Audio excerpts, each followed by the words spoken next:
There's no problem. This is after saying that Kyrie Irving, we don't want you to play. Da da da da da da da da.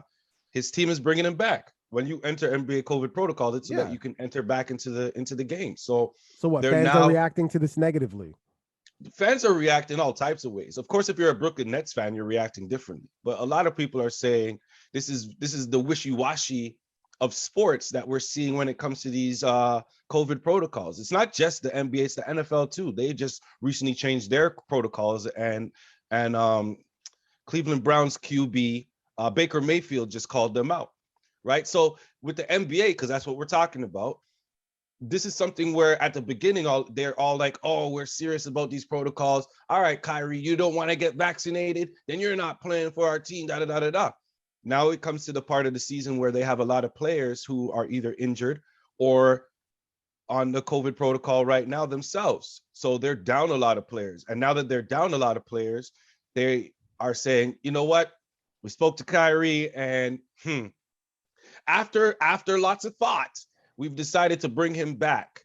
And when they say bring him back, they don't mean fully. He's only going to be playing in the road games because the rules still apply. The same COVID protocols are still in place. So we're not going to see him here in Toronto. We're not going to see him in, I think it's California, any of the California games or any of the New York games. I don't see.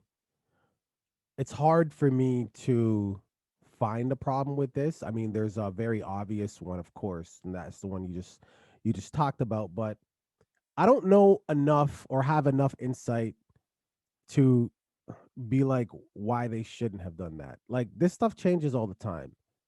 You know what I mean? And at the end of the day, if it could change into something that benefits like a business, the public, people probably want to see him play. Like you said, if you're a Brooklyn, like you care.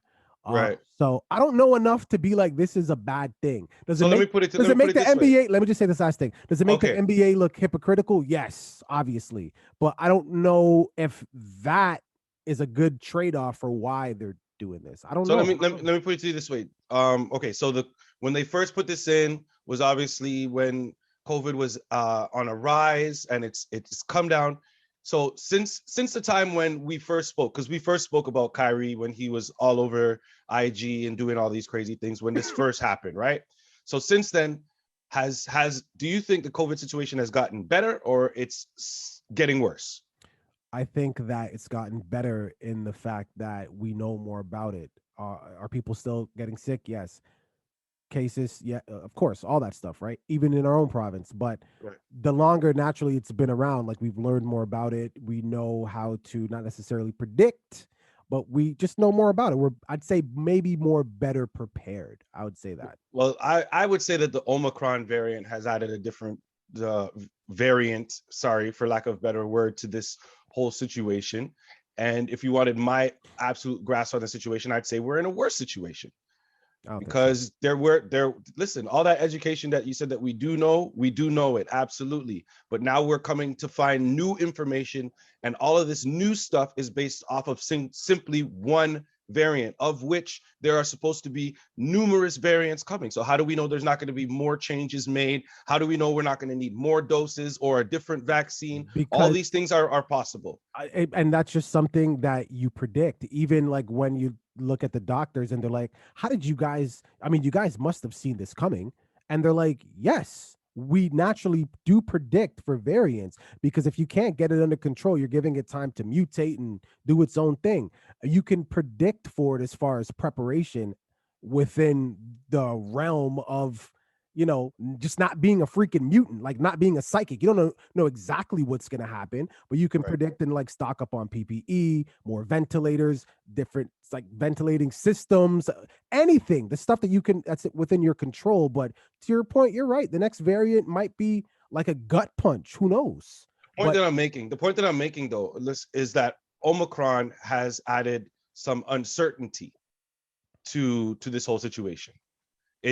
Its creation and its formulation and all that stuff has added a different change to the way we viewed what the situation was going to end up being. Because listen, Toronto, us personally, we were at a point where we were about to open right back up in January. That's done now. And that was for a lot of places. They were going to open back up. That's done now. This is one variant. So Yeah. what I'm saying, so what people are looking at is they're looking at the situation with COVID, and they're saying to themselves, well, now there's a lot of uncertainty. Cases are going up. It's getting worse, but for some reason, the Brooklyn Nets see this as a better time to bring Kyrie Irving back than when we first started the season. Then it was a no. But now that you need him, now that he's needed because of these injuries, we're going to overlook the protocols. And people are saying that the protocol should be the protocol. If it was what it was at the beginning, when you had your full team, it should be what it is right now. That's the problem that people have. I understand that. But like I said, changes. Maybe they had, since that protocol started, which wasn't, I don't know how long ago that was, but since that protocol like October. Fine. Since that protocol started, maybe they've learned some things. Maybe they've found ways to adjust where he could safely play.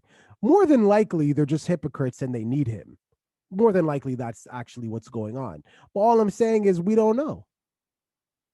No, we do. Okay. I don't know. Whatever, man. You don't know. You know what? No, stop saying we and just say I. Say I don't know. I know. You do because everybody in this situation, everybody but you knows. I'm telling you right now. That's a lot of people to fit in one boardroom when they made that decision, don't you think? Well, and then again, I guess they're doing it on Zoom call, right? They're doing it like that one guy. Wrong. You should be used to being wrong at this point. They're doing it like that one guy who fired 900 people on a Zoom. If he could do that, then I guess they could have everybody who knows what's really going on in that board. I respect that man because at least he was willing to do it face to face. Yeah, of course. Viewing public, what are your thoughts? No, don't tell me your thoughts. Tell me exactly what you know, because if you knew this, you know everything and you're never wrong.